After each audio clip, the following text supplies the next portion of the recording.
Hora de começar mais uma edição do nosso Cinejornal com as notícias do audiovisual e cinema brasileiros. Bom, e no programa de hoje você vai assistir a uma entrevista que eu fiz com a Regina Casé, que celebra 70 anos de vida agora em 2024. O papo foi na casa dela, aqui no Rio de Janeiro, e a gente falou sobre a carreira, mas sobre a vida também.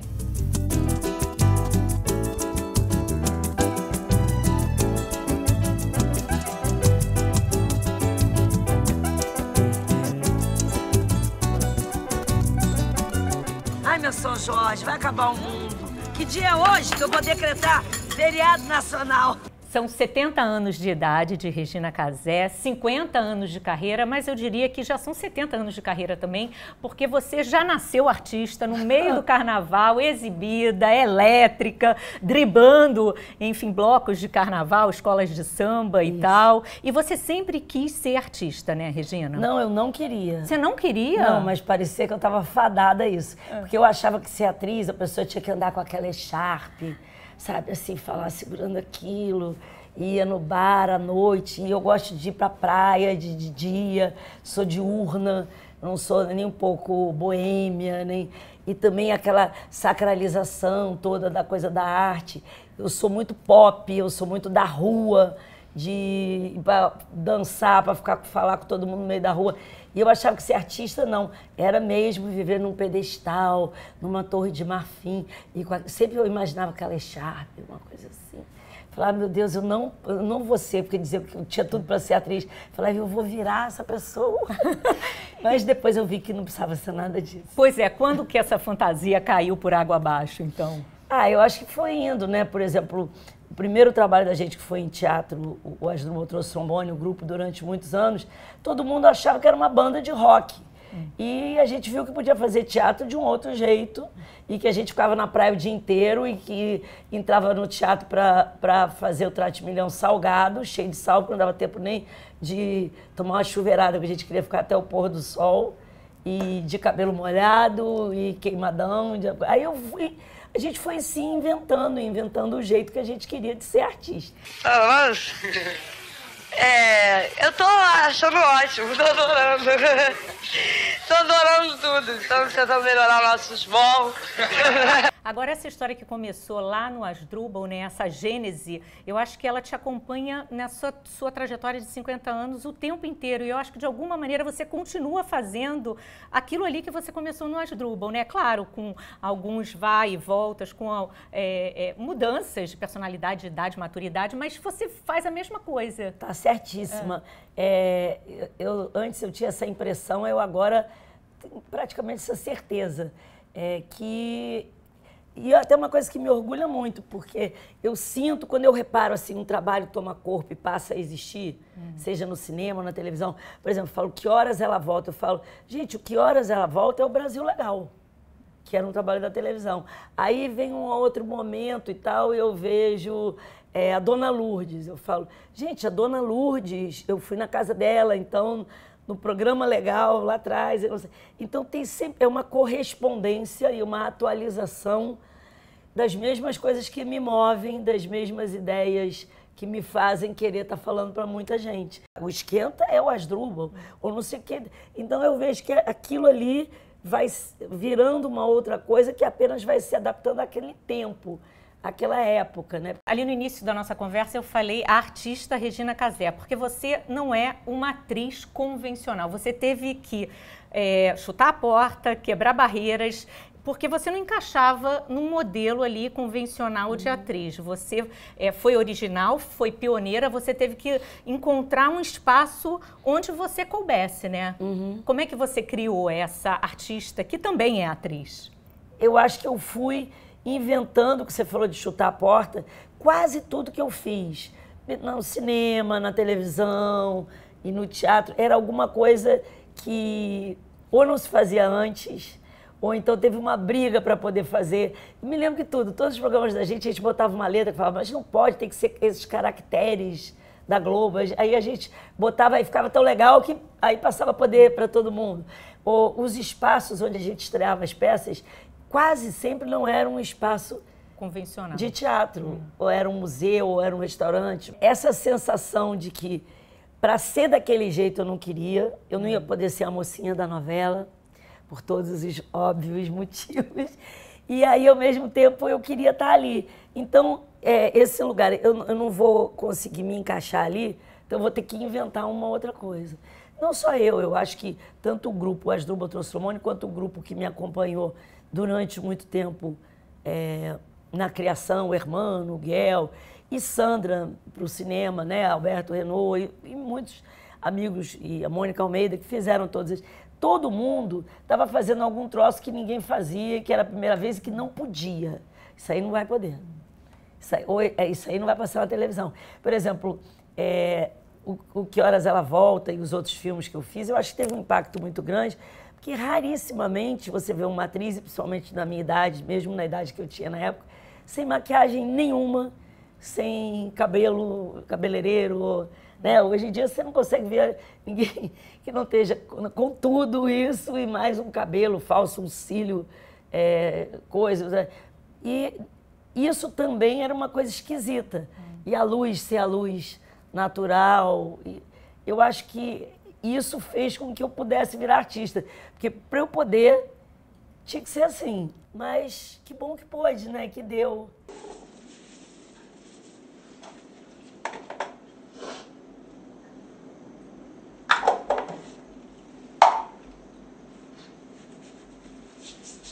E o que é muito bacana também é que o seu início no cinema, você se impõe dessa maneira. Quando você era convidada para fazer os filmes, por exemplo, Tudo Bem, do Jabor, O Chuvas de Verão, do Cacá e outros filmes posteriores, o convite vinha porque eles queriam aquela mulher ali que estava no Asdrubal. Eles não queriam uma atriz que se encaixasse num personagem, num roteiro, com falas já pré-estabelecidas. Eu me lembro, né? Eu acho que Eu Te Amo, que tem uma cena, eu com o Peré. Que foi o segundo que você fez com o Jabor. E que, enfim, ela dá um flagrante, eu com o marido dela, na cama. E aí ela fala, e eu falo, meu Deus, com uma mulher linda dessa, o que você está fazendo aqui? Vai para casa, ou não sei o quê. E aquilo tudo era improviso. E eu me lembro que antes tinha um texto, assim, um roteiro básico, e que o Jabor, quando acabou a cena, ele falou, não é nada disso que eu queria que você falasse, faz uma coisa Regina Casé. E isso daí é meio um bordão na minha vida, seja para gravar publicidade, sempre eu gravo o que vem no roteiro. Aí quando acaba, eu falo, dá para você fazer do seu jeito? Dá para você fazer Regina Casé? Que na verdade é você passar a ser roteirista, ou criadora, ou autora, né? E às vezes até diretora naquela situação.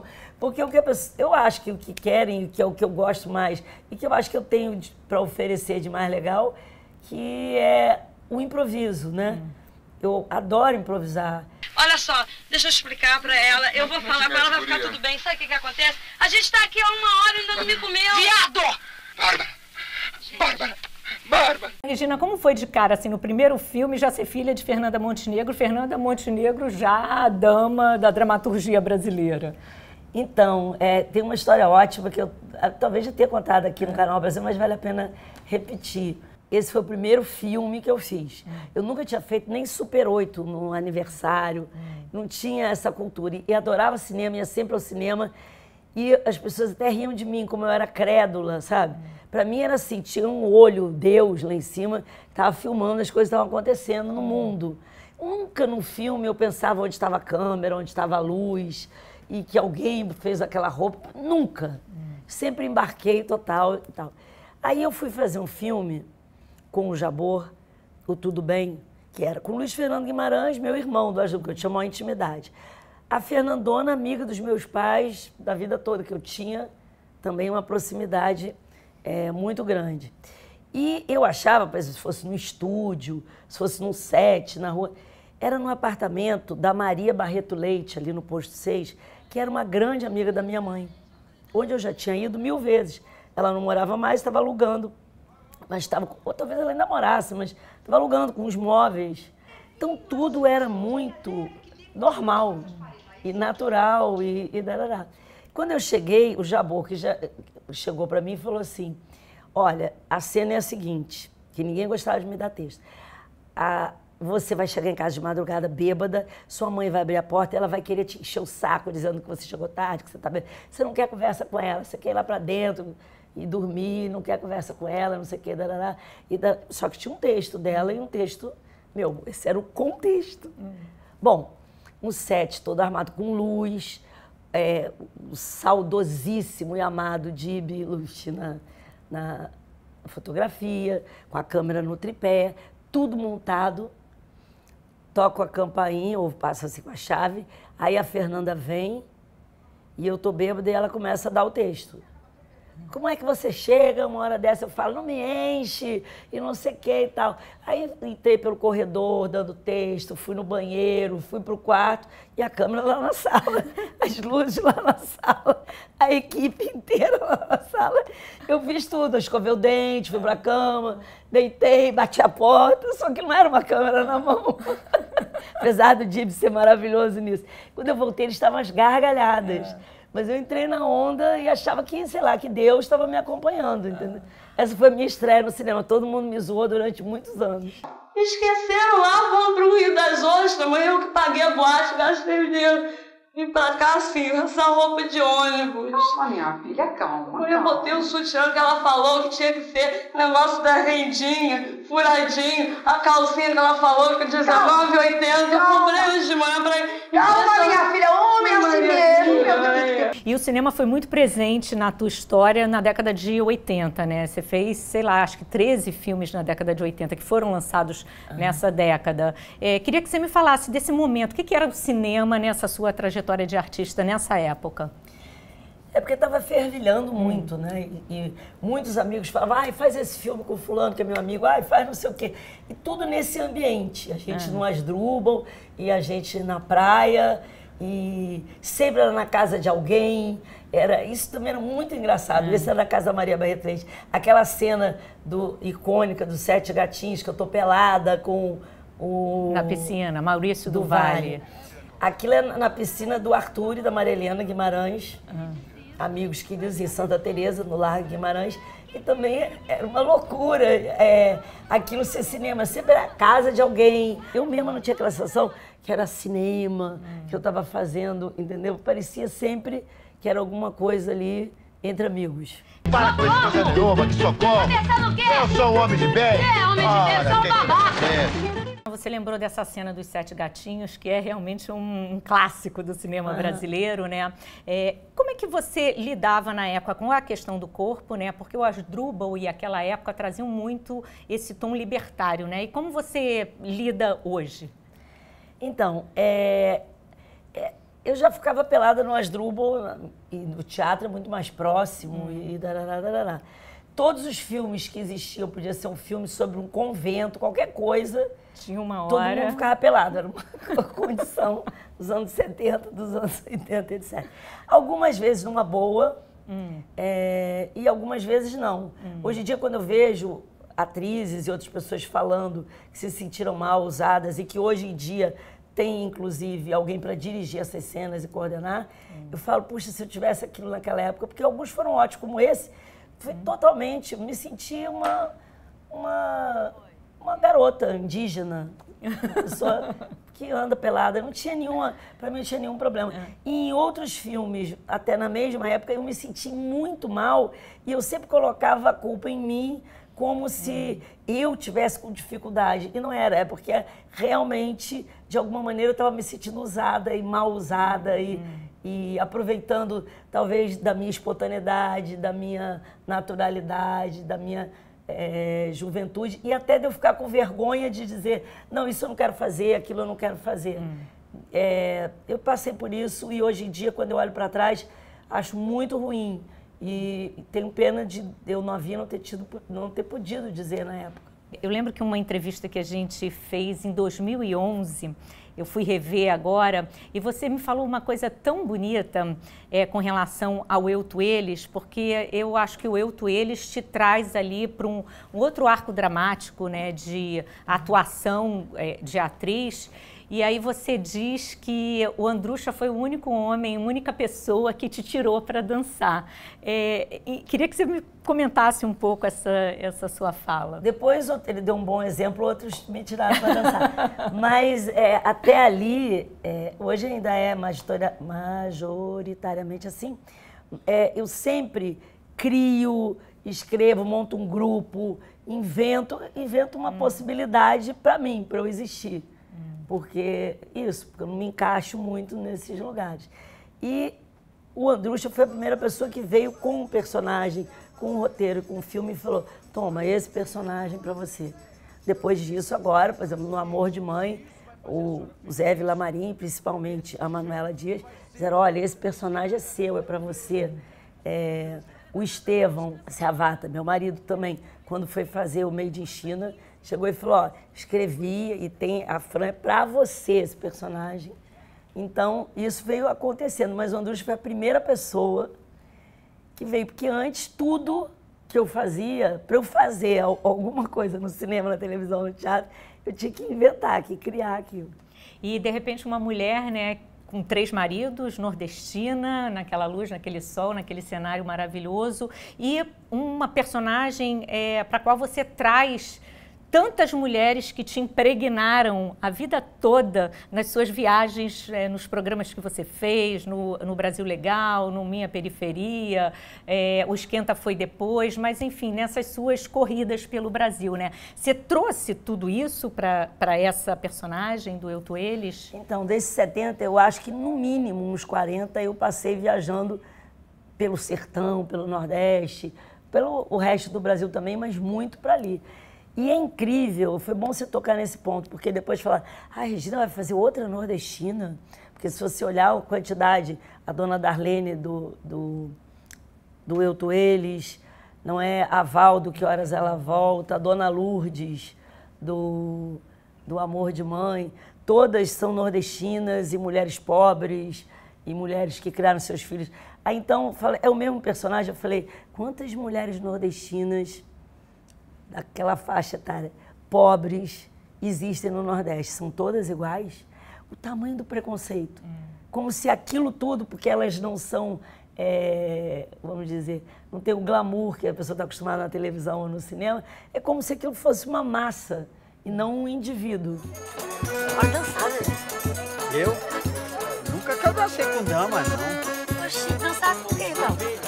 Por que eu dançava, Eu nunca que eu dancei com nada, não. Nem com dama, nem com nada, não. Aí, se eu de menos que eu danço pelos dois, bora. E você foi questionada também quando você fez Que Horas Ela Volta, Val, e depois, na sequência, você fez o Três Verões, né? Que você faz a Madá, de estar fazendo ali 2 empregadas domésticas, uma na sequência da outra também, né? Que é uma loucura. Quantas empregadas domésticas existem no Brasil? Se eu estivesse fazendo uma mulher rica, ninguém ia questionar, uma madame. A Regina está fazendo. Porque uma mulher é uma mulher de classe média para alta. Uma empregada parece que é uma outra categoria e que todas são iguais. Isso é muito brabo o preconceito. E como foi fazer o Que Horas Ela Volta e tratar desse assunto, né, que, de um modo geral, o cinema brasileiro sempre colocou para debaixo do tapete, né, que é a questão de classes? Então, eu acho que a Ana Mulaerte, o maior acerto do filme, e ela conseguiu tudo que veio a partir dali, que esse filme tem um tamanho hoje em dia. Eu fui a semana passada na escola do meu filho, todos os meninos da 7ª série, porque eles passam, vieram falar comigo, pediram para eu falar com sotaque, me abraçar, me beijar, se emocionaram. E adolescente, menino, que em geral apaixonados. Por quê? Porque tem o Fabinho. Então, o que a Ana conseguiu, que eu acho que é a chave do sucesso, do tamanho da coisa. Ela tem uma galeria de personagens ali, a história que ela conta, não existe ninguém no Brasil de hoje e de algumas décadas para lá que não seja algum daqueles personagens. Não tem como escapar. Ou você é o patrão, ou você é a patroa, ou você é o filhinho, ou você é a empregada, ou você é a filha da empregada, ou você é a amiga da empregada. Não tem jeito.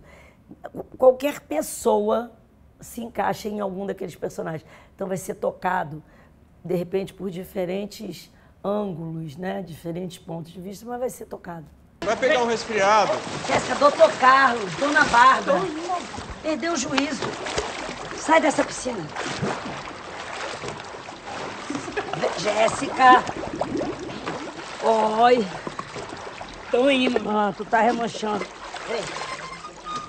Venha, Precisa venha, pegar assim, ó. venha, Jéssica! Vou apanhar a toalha. Como é que surgiu essa ideia do Três Verões? Tinha até uma possibilidade do Três Verões 2.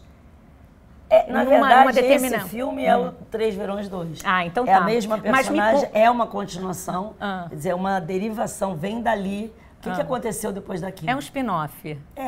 E que chama como? Que vai chamar como? Até o momento chama Nova Cancún. Não sei se eles vão mudar, e nem se eu podia estar falando, mas acho que sim. Eu queria que você falasse um pouco dessa parceria com a Sandra, assim. Qual é o diálogo, assim, a química que vocês têm, assim? Primeiro, a gente ficou amigo muito antes, até do Laicá e tudo. Eu era casada com o Luiz Erbini, artista plástico, e ela com o Barrão, também engraçadíssimo, que o Luiz Erbini é Tá aquele aqui, quadro e e o o Barrão. Eu casada com o Luiz e ela com o Barrão. E a gente convivia muito, viajava junto e viveu aquele comecinho dos anos 80 muito juntos. Depois a gente teve um grupo de estudos que durou muito tempo e dali saíram muitos trabalhos de muitos de nós e muitos foram se juntando. Você vê que o Laicá, acho que é 94, por aí. Então, desde lá, eu e a Sandra, a gente queria fazer um longa. Mas a Sandra morou em todos os países do mapa mundi. E a gente tem uma comunhão, não só artística, mas na vida muito grande. E acho que talvez a gente seja muito complementar. Por isso que quando a gente faz um negócio assim, é muito legal. E a gente já queria há muito tempo. Demorou para sair o Três Verões, já tinha que ter saído antes até. E agora, então, tem essa possibilidade desse spin-off. É o que aconteceu com a Madá tempos depois. Não é nem possibilidade, já está tudo prontinho, o roteiro, já está em... Roda esse ano? Em produção. Acredito que sim. Olha, que Daqui a maravilha. pouco. Love, prova, vai gostar. Obrigado. Vai provar, prova um. Delicious, delicious. What is this? No idea. O que é isso? Madá é sushi? Sushi, salsicha, né? Sushi de salsicha. É que o povo aqui não gosta desse negócio cru, entendeu? Enquanto isso, tem um outro que já está pronto, esperando o lançamento, que Sim. é o filme da Dona Lourdes, né? Isso foi muito legal, porque quando um personagem, eu não digo só que eu fiz, mas que quando eu vejo no cinema ou na televisão, que eu fico apaixonada, eu fico com saudade. Fico, parece uma pessoa, e também na hora que sai do cinema dá aquela peninha. Quando você acaba uma série e que não vai ter mais outra temporada, você fala, ai meu Deus, nunca mais vou ver essa pessoa, para ver o ator, mas nunca mais vou ver aquela pessoa. Eu fico com saudade. E aí a Dona Lourdes, eu ouvia isso todo dia na rua. Ai, que saudade, porque as pessoas tiveram uma relação com ela, porque ela apareceu na pandemia, estava todo mundo órfão, todo mundo doente, né? O Brasil estava doente, tudo doente. E ela cuidou de todo mundo, botou no colo. Foi uma relação bem diferente, assim, do normal. Muito amorosa e muito legal. Eu fico muito feliz de ter podido ajudar, sem ter vergonha de falar essa palavra, tanta gente naquele momento. E não é que ela voltou, ela apareceu de volta e é muito legal, porque também não é uma coisa assim, a versão da novela no cinema, não. Acabou, os filhos todos saíram de casa, que era uma coisa bem característica dela, e o que ela vai fazer? Essa mulher, aquele clássico do ninho vazio, e na idade dela, a Dona Luz, que vivia com a casa abarrotada de filhos e só vivia os problemas dos filhos, eles vão embora e o que vai virar a vida dela?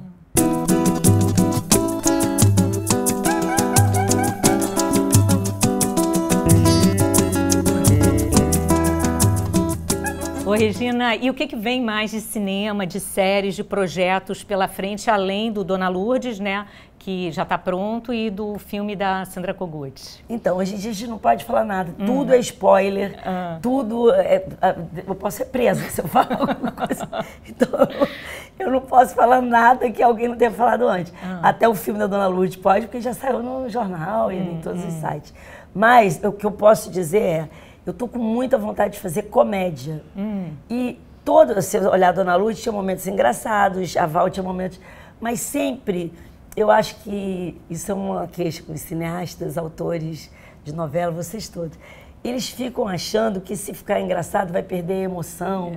Se ficar engraçado, ninguém vai levar tão sério, né? É um gênero menor, se ficar engraçado, comédia, não vai humor. para o festival. Se ficar engraçado, não vai ganhar prêmio. Eu quero mostrar que a gente vai ganhar prêmio, vai para o festival sendo engraçado. A minha vontade, e acho que eu vou realizar, estou trabalhando para isso, é de me divertir muito, dar muita risada e principalmente matar todo mundo de rir, de dar risada nesse ano. É o que eu tô querendo fazer. Aí sim! 1,99. Ah, não. Que isso? Que preço é esse? Que absurdo! Muito caro. Não, barato demais. Como é que pode uma 140 lâmpadas custar 1,99? Aqui é barato e muito bom. Muito bom. Quero ver se aí vai estar piscando até o dia 25.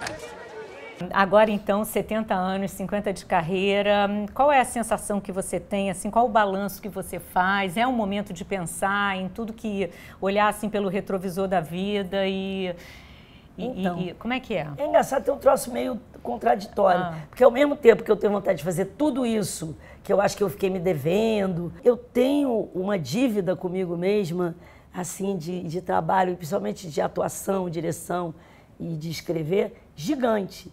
Ao mesmo tempo, não tenho nenhuma preguiça, tenho uma vontade de trabalhar gigante. Mas ao mesmo tempo eu falo, puxa, eu agora podia ficar com os meninos, eu trabalho tanto, desde tão novinha, podia ficar com o Rock, com o Brás, podia ficar mais em casa, podia viajar mais, podia ficar na Bahia um tempão, podia ficar no sítio Mangaratiba e de vez em quando fazer uma coisa. Então isso é meio contraditório, eu também não sei como é que eu vou resolver essa briga. Vai ser uma briga feia, a vontade de fazer um monte de coisa e a vontade, não só a vontade, a coisa natural de que, puxa, já ralei muito, agora era a hora, não de me aposentar, longe disso. Acabei de receber o convite da Fernanda, 80 anos de carreira, Fernanda Montenegro vai estrear esta semana no teatro de novo. Claro que tem várias coisas que pioraram, não só o joelho, tenho saudade de várias coisas, né? É, claro que meu peito não é igual aquele dos 7 gatinhos, mas eu não tenho saudade daquele peito só para uso externo, para alguém. Eu tenho saudade dele para mim. Era bom, claro, que era novinha. Se você tem um peito que está assim, em pé, durinho, cada vez que você vai tirar a camiseta, você esbarra nele, aquilo em si é bom, é um prazer, é uma coisa boa. Mas eu fui indo assim, 40, quando eu fiz 50 melhorou muito. Quando eu fiz 60 melhorou muito. E agora fazendo 70, nossa, eu acho muito melhor para mim. Eu tinha muito mais ansiedade, eu tinha muito mais angústia, eu tinha muito mais inseguranças, tinha muito mais que fulano é isso, que o ciclano... Não estou nem aí. Tenho que agradecer, está bem melhor do que eu imaginava. Maravilha, Regina. Muito obrigada pela entrevista. Eu que agradeço. Parabéns. Obrigada. Saúde, todo esse tripé. Esse negócio, isso a gente aprende também. Quando você é criança e alguma pessoa velha fala para você assim, saúde. Você fala, para que isso? O que é isso? É tão abstrato, né? Você acha que aquilo ali não é nada. A pessoa tá, por que ela não me deu um brinquedo, um negócio? Saúde? Mas hoje eu sei que é isso. É saúde que interessa. Maravilha, para a gente se encontrar ainda nas pré-estreias, nas festas, em Salvador, na Apoteose. Vai enjoar de mim. Obrigada, Regina. Eu que agradeço.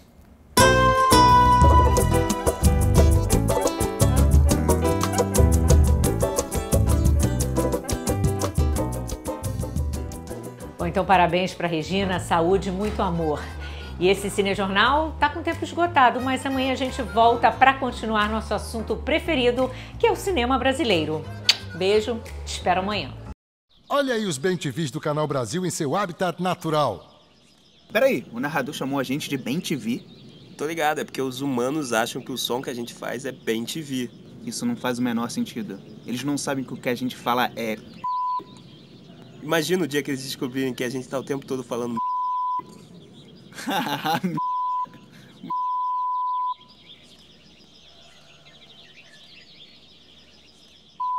Tá, chega. Já deu.